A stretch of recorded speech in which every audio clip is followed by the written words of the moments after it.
I looked at this season, in the middle of the summer as a look-see, and I have looked and I have seen and I have saw. There's nothing else to see.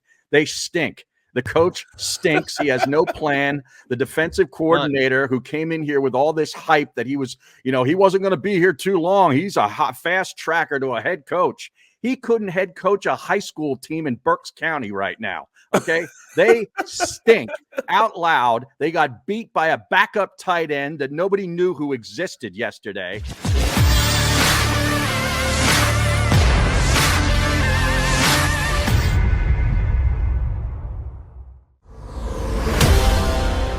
I'm sick and tired of watching this football, this head coach each and every week act like he's in front of the game and has reinvented something, and he looks like he's 2 or 3 plays behind every single time. The quarterback is the leading fantasy performer in the fourth quarter, and we know how these fourth quarters go. The defensive coordinator is the worst defensive coordinator I've seen with my own 2 eyes that I can remember. And it doesn't even matter. It doesn't even matter at the end of the day. You want to know why? Because the main culprit in all of this is not going anywhere. The guy who was charged with building a football team. And you know what I'm most disappointed at, gentlemen? What I'm most upset about on all of this is that there's no more finding out. There's no more growth. There's none of that shit. This is a lost year. There's a really good shot that at the end of this year, head coach is gone, defensive coordinator's gone, quarterback is gone. And we look back like, what the hell did we all do this past year? What did we just sit through this past year? And why did we have our time wasted? And that's what I feel like. That's what I'm upset about. Don't waste my freaking time. All right. Well, yeah, yesterday, all across the NFL was a big waste of time, in my view. And starting right there with the Philadelphia Eagles, I looked at this season, in the middle of the summer as a look-see. And I have looked and I have seen and I have saw. There's nothing else to see. They stink. The coach stinks. He has no plan. The defensive coordinator who came in here with all this hype that he wasn't going to be here too long. He's a fast tracker to a head coach. He couldn't head coach a high school team in Berks County right now. Okay. They stink out loud. They got beat by a backup tight end that nobody knew who existed yesterday. When you saw that Waller was going to be out for the game, you thought maybe they got a chance here. Well, in comes Foster Moreau, not Foster Brooks, Foster Moreau. And he lit him up for 6 catches and 6 targets for 60 yards and a touchdown. Kenyon Drake lit him up too when the head running back went out. The whole thing went into the crapper when Sanders got hurt because it looked like they were going to do something different in that first drive. They actually put the quarterback under center and ran the ball 5 freaking times. And what do you know? They moved the ball down the field and scored a touchdown. Then he gets hurt, and they have 0 plan B. None. Awful. That's the way I want to enter a show. Exactly. That's what I'm talking about. Did I forget anything? Did Eytan forget anything? I don't know, man. Honestly. What does Teddy have to say? He's had enough. He's seen enough. Yeah, he doesn't even watch it. He was down here, and he was watching the Red Zone instead of the Eagles game. I had the Eagles game on because I was doing my show. He had the Red Zone. Yeah. I mean, Barrett, like from what we're seeing on the field, Doug never looked this bad. People make mistakes. And I think that we need to talk about the difference between making a mistake and being in over your head, right? Like it's okay to fail. If you are in any position in any world, it's okay to fail. But if you're in over your head and failure's not going to teach you anything, then what the hell are we doing? Let me explain this to you. They saw what the game plan should have been. The first drive, underneath center, rocking and rolling. They're running the ball. Second drive, right back into shotgun. So that just shows me you're just hard-headed and you don't want to win. Regardless, Sanders was in it. Sanders was in there for the second drive. And we still passed the ball the first 3 passes in that second drive. Then he gets hurt. Then I know we're not going back underneath center. I know we're not running again because I don't know if he doesn't trust the other 2 backs. Right? Nope.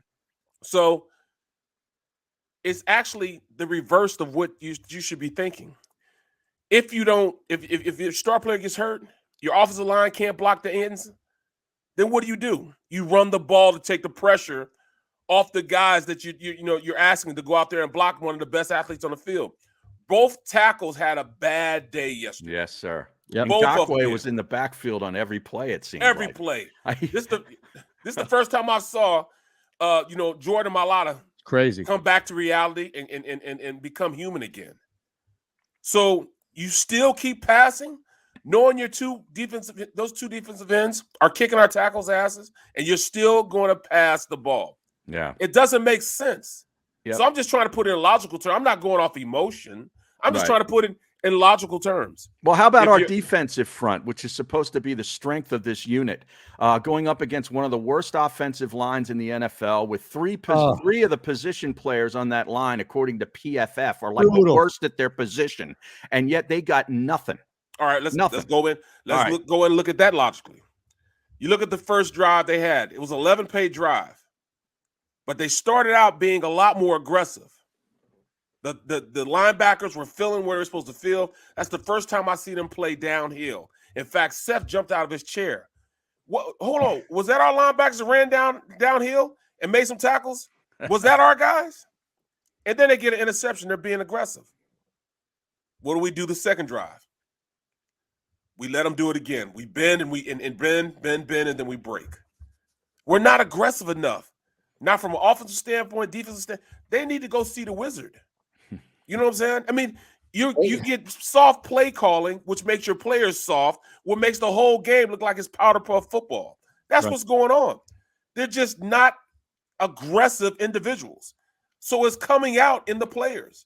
The play calling is starting to bring down the play of the players. You got an all-star. You got a guy that goes to the Pro Bowl every year in Fletcher Cox. And it's blatantly obvious that he can't pull a trigger and be aggressive because it doesn't fit within the scheme work of what they're calling on defense. He said it. Gannon said it. So I mean, it must be true. And then what really pissed me off was our head coach, Nick Sirianni, turns around and says, well, I haven't been down and I haven't saw a lot of film from the defensive side of the ball. I need to get back down there. How about this? They've been getting their ass kicked for the past 6 weeks. Why haven't you been down there? Barrett, way more than that. I'm not sure he's seen tape on the offensive side. That's what I'm saying. Like if he's spending all and I'm this not even time joking, Harry, away from the defense, what is he doing? Because the offense looks like dog shit. He's devising new games to play with upcoming rookies, hangman, shoots and ladders, all this other stuff. Because he's a wide receivers coach who is struggling how to find a first-round draft pick, the Heisman Trophy winner. Like, do you understand ways to get him the ball? He can't. Yeah, I know. And look, some of this is Hurts, where Hurts just can't see, unless Devontae Smith is like 2 steps on his guy. Hurts can't seem to get him. He can't seem to hit him in rhythm.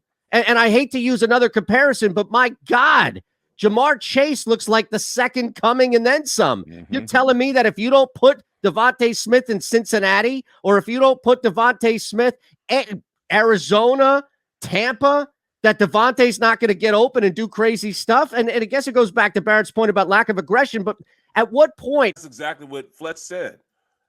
Fletch said, I mean, he did mess up when he turned around and said they don't pay me to play streams. Yeah, they pay him to sack the quarterback or something. That's crazy. That's crazy. But this just shows you the frustration, though. That comment shows you where the team leader and the veteran guys are at. You saw Kelsey go off on a guy yesterday on the field. That's very out of character for somebody like that. So this just goes to show you that this is like a tempest in it's going to explode. Yeah, they're going to lose the locker room. We're in a Keystone State, and we're watching the Keystone Coppers. That's what's going on right now. Yeah, they just are not coaching aggressively enough for the athletes that they have. I mean, I know they're behind the buck. I understand they don't have the team that they really want. They're down in manpower. I get it. I get that. But you can still be a hell of a lot more aggressive than what they are right now. That's ridiculous to be as soft as they are. Nope. Because of the play calling. Nope. You can't do it. And that's why Fletcher, if you watch on the goal line, he jumped the gap instead of pressing back. He was supposed to press back the guard. But instead, he wanted to make a play. He timed it, jumped the gap, and they ended up pushing him away the pole, and it went right behind where he jumped the gap. So he comes to the sideline because he's, and he gets, they're going back and forth. He's, talking to the coach. They're pissed off. You know what I'm saying? It becomes a thing because I understand what Fletch was thinking. I got to make a play. I got to stop the bleeding. Every time they come down there, they score. So understand his mentality. He wants to be aggressive. He wants to get off the ball, get off the snap, penetrate, and make plays. But he can't do that because you know why? The linebackers aren't aggressive enough to come downhill. If he jumps the gap and he can get up the field and jump the gap and beat the guy instantly, he can't guarantee that his linebacker is going to be right there to fill the hole he's supposed to be in. Hence, that's why the defense isn't working together as in concert, because you have an inefficiency in the guys behind him, and which doesn't allow him to play as aggressively as he wants to play. Let me ask you to that point, and I don't know the answer to this, but outside of the coaching staff, who is the football guy? And I don't mean like you can't win without a football guy. Jeff Diamond, one of the most famous presidents, GMs, and not a football. Plenty of people that are not football guys, right, have been successful in front offices. But they're who is the guy that the team is looking at in the front office? Is it Howie? Because yes, I hope so. No, I hope it's not, because that would only confirm my belief here in that there is nobody that can see that. There's nobody that can see Barrett's point ahead of time, which is, hey, Fletcher has these specific strengths that are all pro strengths, and we need to build around like we would build around an all pro quarterback on the other side. We need to build the defense around that. And instead, it's rotation. It's a new defensive coordinator. Everybody can see how soft this defense is. We don't need Fletch to remind us. Who's checking that? Like, who's overseeing all this? Because Howie keeps missing on a lot of the technical stuff on both sides of the football when it comes to building a team. It's not just player, but and that's why I think a lot of times, just to end this point, guys, I think a lot of times we see somebody struggle here and then move on somewhere else where they're a better fit because somebody recognizes, hey, I can use this guy in a different position. This guy does well. Yeah. And I think we're seeing it again. If I'm gonna say anybody's their football guy, the guy that they're looking to really Donahoe? Really, no, well, he was the guy. Is he gone now? I think he's still there, but I mean, he lost a lot of power when. You're right. Yeah, you're right. I wouldn't high five Howie. That's right. Enthusiastically enough on television. But I'm looking at the vice president of player personnel is Andy Waddle. Now Andy Waddle comes under the tree. Joe Douglas, Joe Douglas, all those guys. Coming from that, from the Ravens, lineage. He's part of the future GM tree. Yeah, the Ozzie. Yes. Ozzie Newsome's guys. Yep. So he knows personnel, but how much power does he have? He's the vice president of player personnel. Well, I don't see a lot of the guys that we saw with Joe Douglas. Joe Douglas brought in players that instantly became on the field participants. Besides the guys, Eric Wilson is horrible. Horrible. He is so non-aggressive, man. He really on him every week. I love it. He fooled me, man. He's the new dump truck. He's the dump truck on defense. Right, man. I mean, it's ridiculous, bro. It's ridiculous. That makes no sense for a guy. I mean, and I see why they lured him away from the Vikings, because they didn't want him. To play linebacker in this league, you got to be ready to be the hammer. You have to be ready to be hammer. I saw guys getting picked up and thrown around. Yeah, they look like MC Hammer out there. Right.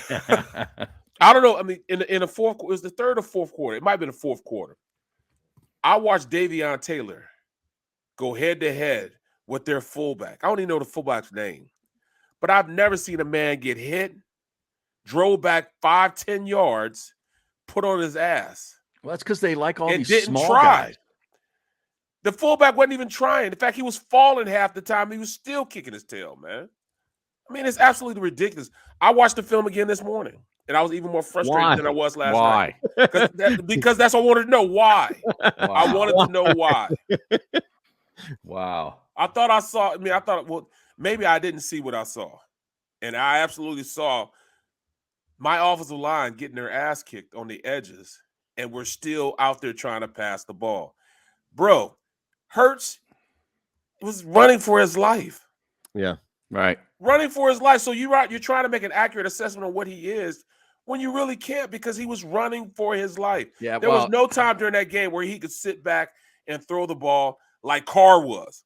Carr could have read a freaking magazine back right. then. He was 90% completion, I believe. Right. It's amazing. We talked a couple of weeks ago about the efficiency of the quarterbacks against this Eagles defense. Like, it's like 9-on-7 drill. It's unbelievable. Bro, it's worse. It's 7-on-7. They're throwing whatever they want to throw. They're doing. He can go back there. He can sit back there, smoke a cigar, and still have time to throw the ball. There was no pressure from anybody in that game. Do you realize, Harry? I know you wanted to jump in about Hurts, but real quick, do you realize? I saw this on Twitter, and I forget who it was, Hembo or somebody, Hembocles, right? Hercules, the guy from ESPN. ESPN, the stat guy. Yeah, the stat guy from ESPN. So the highest career completion percentage in a season was Drew Brees, and his single season completion percentage was 74.4%. Yeah, it's amazing. The Eagles are averaging that for opposing quarterbacks each and every week. That's the average completion percentage. Now, granted, you go 33 of 30, and that's going to bump it up, but he went 33 of 30. Yeah, 33 or 31 of 34. 31 of 34. 31 of 34, and one of those incompletes was an interception.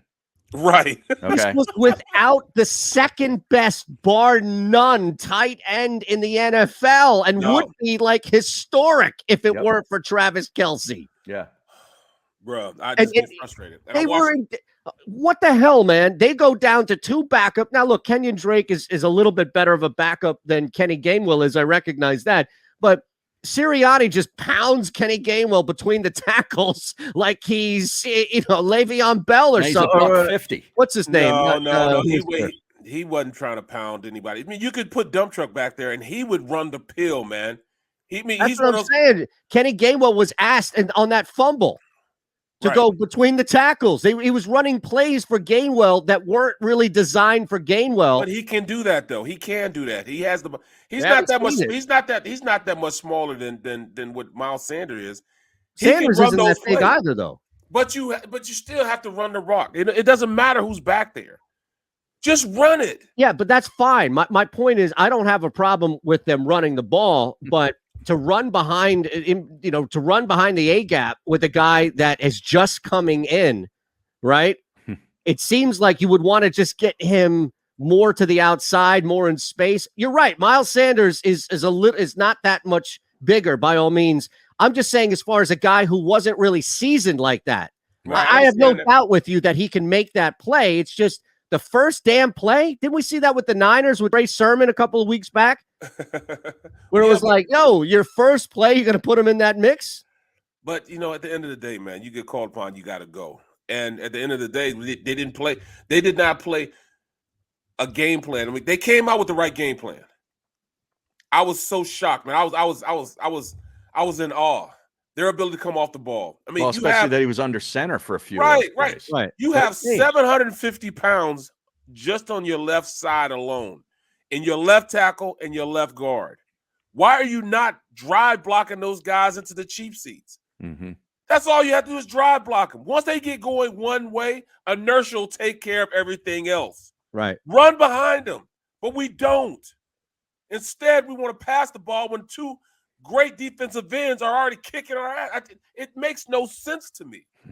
Well, it's a tank. It makes sense if it's a tank. It does make sense. And I think 7 weeks into it, we really have to ask ourselves now. He doesn't have the autonomy to tank. No, it's not him. It's not him, Barrett. It's the same thing as the Sixers. Mm-hmm.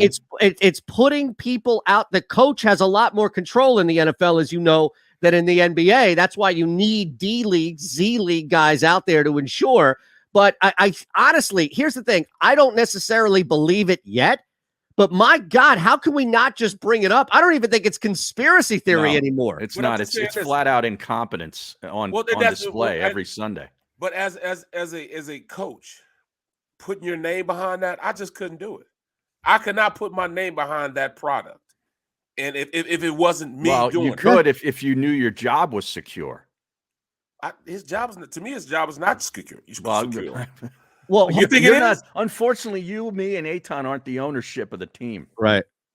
Well, here's the thing. Maybe it's not so much his job is secure as it is this is the only job he could get. And my question to you both would be, do you think you can get another, like, here's the thing. Do you think it kills you if you come out here and you take a job with the expectations of you're not going to win many games, right? Mm-hmm. But here's the problem. It's a risk because you don't know when you take this job ahead of time what it's going to look like. It looks like this dude has no idea. Or maybe the Eagles realize this. Maybe the Eagles realize that, you know what, this is a guy that, yes, we can control, that also has so much to learn that it's going to be such a difficult first year. He'd have to catch lightning in a bottle. Well, put it like this.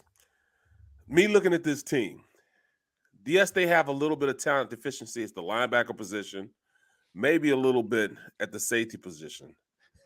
Definitely at this point, I see this team going in the wrong direction. So yeah, there's no other way that I can see that. I can't see that they're tanking. I can't see that. And I'm looking at the stream, and Muhammad Malik says if they lose to the Lions, then I'll believe they're tanking. Well, they're actually favored. Yeah, barely. Well, they're favored on the road by 3.5 points. Part of the Lions will whoop our ass right now. The Lions, because they're fighting. Boy. Yeah. They're losing to people, but they're fighting. Can we get your boy on, Mr. Kneecap? Yeah, let's get Kneecap Biter on this week. Come on, man. I'll tell you, Kneecap Biter against Rock, Paper, Scissors Boy. That's the battle next week. I tell you, they're West fighting. York, they're trying to make it happen, man. And West York is the one right here. What do you say? That boy Nick out here with coach suggestions on, and I'm telling you, man, it really looks like it. If anybody's ever played Madden and you just don't want to call your own plays. Oh, is that what that means? Yeah. Okay. It's just like, it's going to give you the aggregated best 3 play calls for you. Okay. And here's the thing, though. It looks like Sirianni devised his own plan and then put it in the algorithm and is running it for him, because you're right. Like, I don't even know who the coach is suggesting these plays. It's insane right now. But honestly, watch this guy coach. And it looks like he's 1.5 plays behind what's happening in the game. Mm-hmm. Like 1 to 2 plays behind what's happening in the game. It's terrible.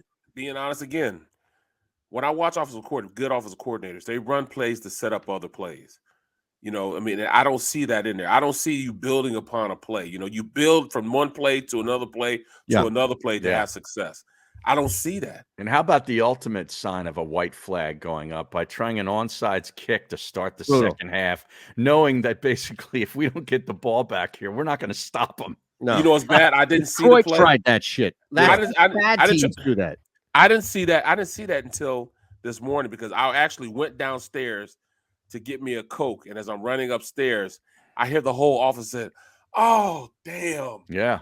The entire office. What are we doing? I'm like, what? Nope. What's going on? Nope. I mean, those 3 points before the end of the first half, and then the 7 to start off the second. The game was over. I mean, it was over 17-7, but it was really over at 24-7. The game was over when we started our second drive. We get an interception. We're starting our second drive, and we come out in shotgun.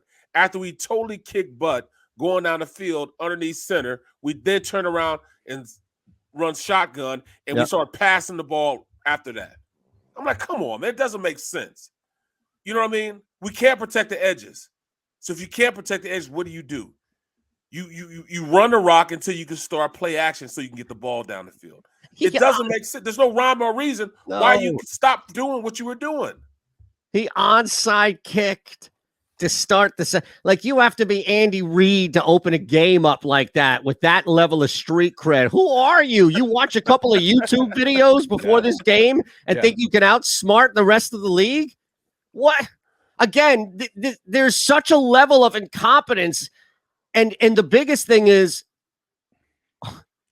it's one thing if you come out and you look like shit and you're able to adjust. It's one thing if you come out, you look like shit, and you can't adjust. Adjusting is huge. But what we've seen now a couple of times is them come out and then get away from what works. Mm-hmm. Yes. That's the worst. Their adjustment, if it ain't broke, don't fix it. Well, they're the exact opposite. Oh, it's not broke. We still gonna try to fix it anyways, and we're gonna go in a different direction. That's you with these cars. You fixed up one of these cars and it's running perfectly. You're like, no. Let me just go back, tear it down again. Tinker with this one more time. I don't like the sound of that carburetor. Yeah, Look, I mean, look at Jabari Johnson. He kind of. Where is the offensive coordinator at? Where does he fit in? I mean, he did all this stuff. Steichen, yeah.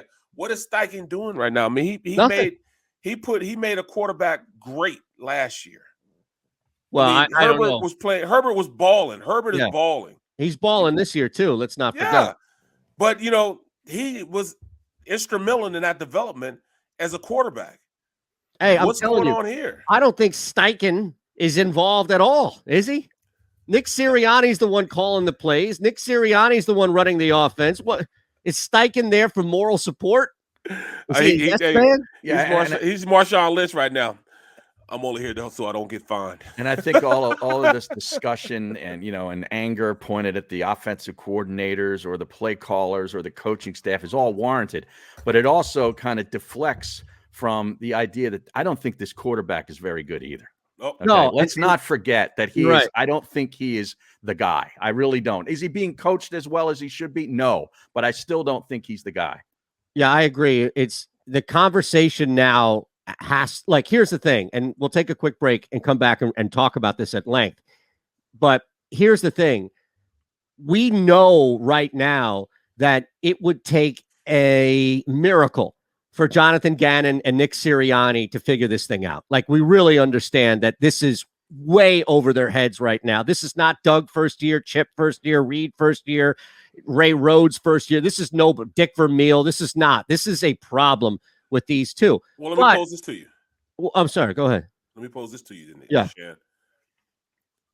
What if you put in the second team quarterback? What do you think he'll do with this offense? Well, here's the thing. And let's talk about that, because I'm not ready for the second string quarterback. I want the third stringer in there. Well, here's the thing. I think they'll start doing stuff to not get into specifics. We'll take a break. Hit that thumbs up button, of course. Make sure you're subscribed here to the JAKIB Media YouTube page. We're going to be here all day. Dan's all fired up, I know, for the football show coming up. But here's what I would say to that. They would do, and we could talk about the specifics coming up, but just to quickly answer your question, they would do different stuff to make it easier for the other quarterback or quarterbacks that they should have been doing in the first place for Jalen Hurts. Right. And I like what the stream says again. That's Hurts isn't the guy long term, but we'd probably be winless if it wasn't for Hurts. I don't know. Probably more so than not. He's the king of garbage time. He is, and a block. Credit this man. He is the king of all garbage, and I love it. Right? Yeah. Who's the? Give me a Mount Rushmore of garbage men. All right, Hollow stats in the fourth quarter. We're back at 3. It's the middle.